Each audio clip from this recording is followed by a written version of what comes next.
Oh man, we've had so many laughs, man. Poncho, what you think? Yeah, I'm telling you, man, those are some great memories. Some great memories.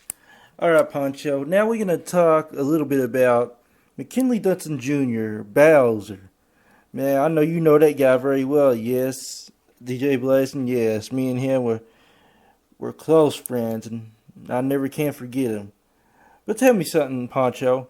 What you think about Bowser? Well, if there's ever a Hall of Fame in Harlan County, Bowser will likely be in the Hall of Fame. He will be in the Hall of Fame, Harlan County Hall of Fame, because let me tell you something. Bowser was incredible. Tremendous athlete, wonderful talents. Oh my gosh, I mean, the first time that we met was like when I was hanging with Jolie and Lance Simmons and O'Shea, the Simmonses and the Jeffersons, basically. I mean, McKinley was an all-out great guy, and his best friend James Phillips and Antonio. Oh my God, McKinley's just incredible. I remember we was at Macedonia Baptist Church, and we was all playing. It was me and T.J. Smith going up against Bowser and Hunter Holland, my brother. And let me tell you something, man. I was not expecting what was about to happen next. So McKinley and Hunter just scored. Like McKinley was the blocker and Hunter was the runner. And TJ, we all know TJ Smith, he cool guy and stuff, but football, I'm not so sure about football. So I'm lining up in a lineman basically. Like I'm looking at McKinley, I was like, oh no, this is not going to be good because we played football and stuff for at least 30 minutes. And like within the first 5 minutes, he was already taking me out and wearing me out and stuff. And I was not real coordinated and stuff at the time. And so I'm lining up in the line of scrimmage, and TJ's the quarterback. So I throw the ball to TJ, and what does McKinley do? He knocks TJ down right flat on his behind. And until the next play, and TJ was like, okay, you're getting the ball this time. I'm like, what? No way. I'm not getting. And I was like, okay, all right. So, line up in the line of scrimmage again.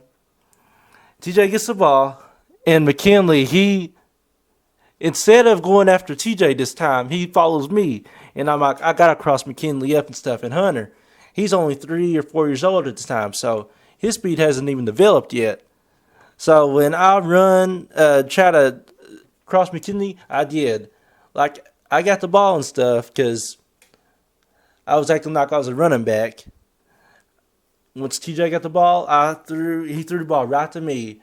And I was like, oh no, this ain't happening next. Hunter comes up and tries to swipe my legs. Okay, that doesn't work. But when he misses, McKinley comes out of nowhere and just like, and I'm like, I'm knocked down. I'm like, that is so. I'm like, I'm not a football player, and McKinley's just tearing me, a basketball player, a baseball player up and stuff.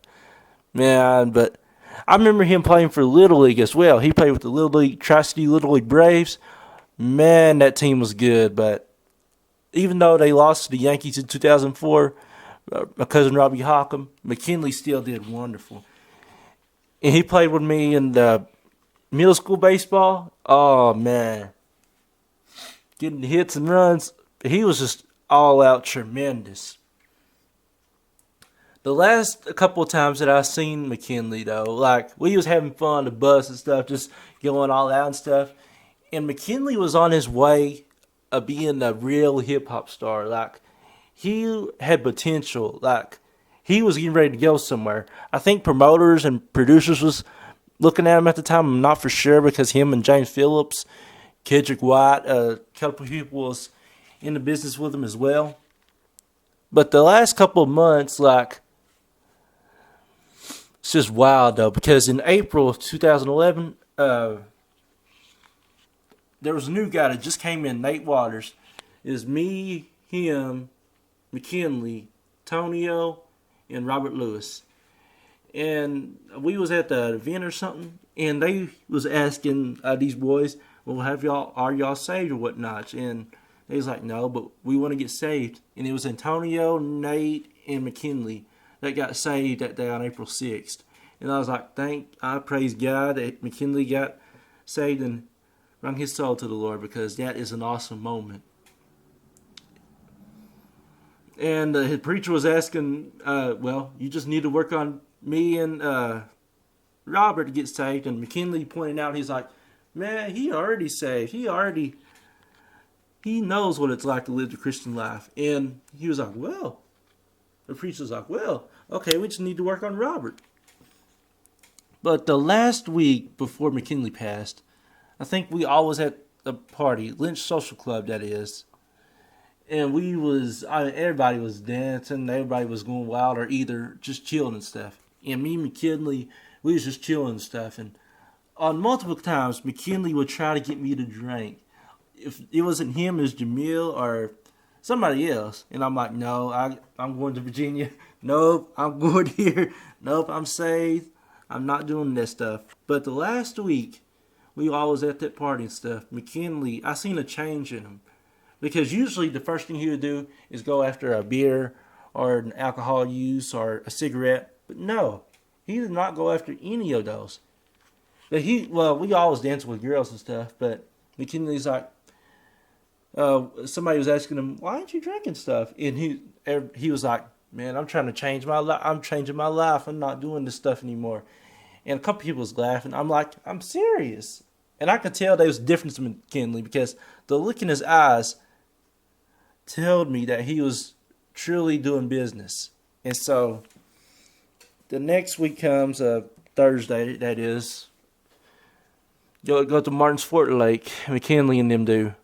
A month prior to that, I was originally supposed to be at Martin's Fort Lake, but Mom kept telling me, you don't need to go there. And I'm like, what is so bad about Martin's Fort Lake?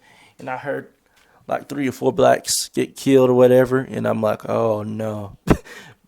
But Mom, she used to say, every time I'd see Bowser, I'd be like, hey McKinley, hey Bowser, and Mom would be like, oh, that's Bowser. What's Bowser doing? I mean, Mom, McKinley, and me, we all was tight. But the last week of his life, bro, before he passed, he was at Martin's Fort Lake, and people told him not to swim because he didn't know how to swim. The first time, because the girls wanted him to swim and stuff, you know how us guys, we show off and stuff, DJ Blazin? Yeah, I know, man. I know what you mean. I've showed off a couple of times. But anyways, we was all, McKinley and James was at Martin's Fort Lake with a couple of girls. Well, the first time McKinley went into the water, he made it. The second time, he did not, and he struggled. And so it was just wild, though. Oh, I still get chills about hearing this and stuff. That McKinley, the second time he did not make it out, and he was losing his life. And James Phillips, he went in the water, tried to save him. Because I remember a flashback of this. I can even see it in my mind. James was trying to save him, but McKinley did not make it. And James was close to dying himself. Somebody had to get him out of the water.